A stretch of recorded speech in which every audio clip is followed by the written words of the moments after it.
Oh, hey Pete, how come you've got those tools? You said you needed help building a deck. I meant, could you help me build my first Magic the Gathering deck?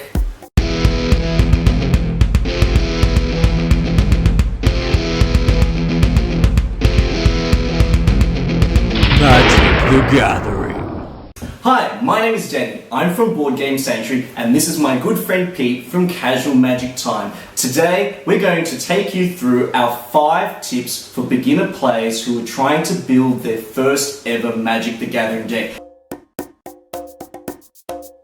Our first tip is that if you're building your first ever Magic deck, it's a really good idea to stick to one colour. That way you can work on your mana curve, pick the creatures that you want, and ensure that the balance is right before heading into building, say, a 2-colour or 3-colour deck. So start simple and work your way up in terms of complexity.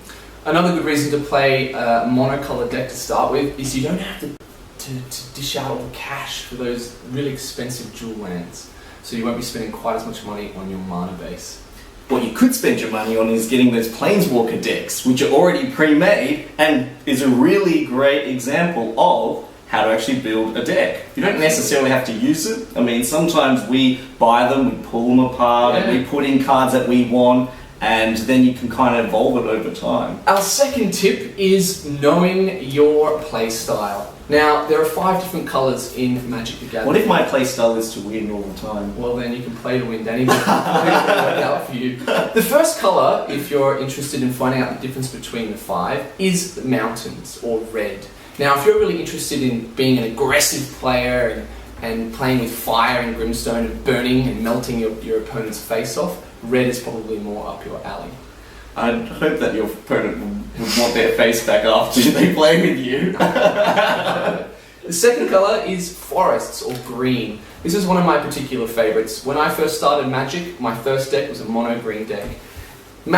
Green is about nature and using the earth and growth and +1/+1 counters. It usually involves some big fat creatures that just come down onto the playfield, usually with trample. I highly recommend mono green, especially for beginners.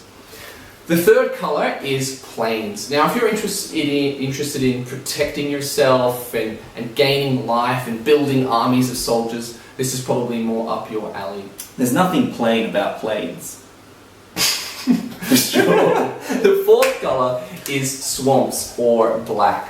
Now, this isn't a particular favourite of mine. It's my favourite. It's taken a long time for me, almost 10 years to come around to this colour. I've just started dabbling in it. But if you're interested in death, decay, zombies, removal, this is up your alley for sure. Up my alley for sure. Took me one day to get into swamps. That's a dark alley. And the fifth one, which is my second or first favourite after green, is blue. Now, if you're a beginning player, I don't personally recommend to start with blue, mainly because it's to do with control and taking the back foot and counter magic. It's a little bit trickier to play, but if you're coming in with confidence, go for a mono blue control. And Jace is awesome. Jace is awesome. Tip number 3 is that if you're building your first starter deck, it's really important to stick to the 60 card limit. 1/3 of your deck should mainly be mana and land sources. At least. Yep, at least. And 2/3 of your deck should be creatures, instance spells, sorcery spells, artifacts, enchantments. And what you'll find throughout your experience as a deck builder and a Magic player is that different decks will have different compositions, and you'll uncover those secrets over time, which is part of the fun of building a deck in Magic. Absolutely. Also, when you're looking at deck composition, 60 is the recommendation. There is no limit to deck size, but if you have the bare minimum, it means you're more likely to draw the cards that you want. Dual decks are a really great way to see how decks are constructed, and also to see how 2 decks might be able to complement against each other. Once you've played the dual decks a few times, it'd be pretty useful to pull dual deck apart and fill them in with some of your own cards that you've collected from your Magic the Gathering adventures. Our fourth tip is mana curve. Mana curve is really important because you've only got 60 cards to play. As you can see here in this monocolored deck, the mana curve starts with 5 1-drops, then it curves out a little bit more, and it has 7 2-drops, more 3-drops, and then back down again. Mana curve is really important like this because you want to make sure that if you're drawing your opening hand of 7, you may have 1, maybe 2 1-drops, a couple of 2-drops, and then a majority of cards to be 3-drops. You want to curve out as you're playing 1 mana a turn. You want to make sure you're putting down a card each turn, or playing a card each turn. And having this curve is very important. At the higher end of it though, we've only got 1 or 2 cards that cost 7 or more.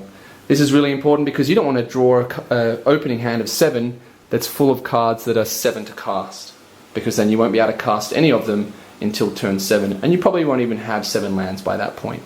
So you'll see that the lower end of the curve is fuller.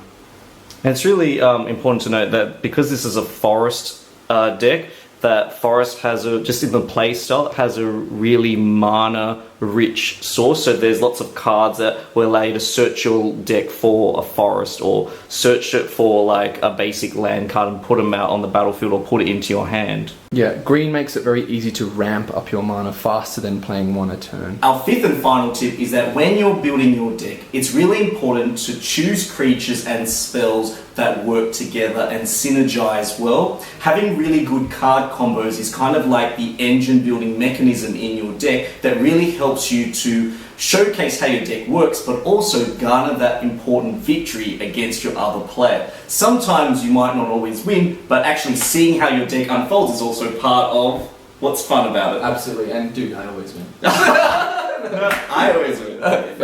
A great example of some synergy between cards is this Foundry Street Denizen from Danny's mono red goblin deck. You can see that whenever another red creature enters a battlefield under your control, Foundry Street Denizen gets +1/+0 until end of turn, and it's a 1/1 for now. So let's say that we were ready to attack, and before our attack phase, we cast a Hordling Outburst, which is 3 to cast, and it's put 3 1/1 red goblin creature tokens onto the battlefield. Boom. These 3 1/1 goblins give Foundry Street Denizen +3/+0 until end of turn, which make it a 4/1 until the end of the turn, because these are 3 red creatures. We swing with this, super aggressive goblin style. Thank you for joining us for our first ever Magic the Gathering video. If you really like this video, please subscribe, and please head over to Pete's channel Casual Magic Time, and please check out the fun unboxing videos and discussion videos that him and Ed do. It's well worth checking out as they talk all things magic. Yes. See you again soon. Bye.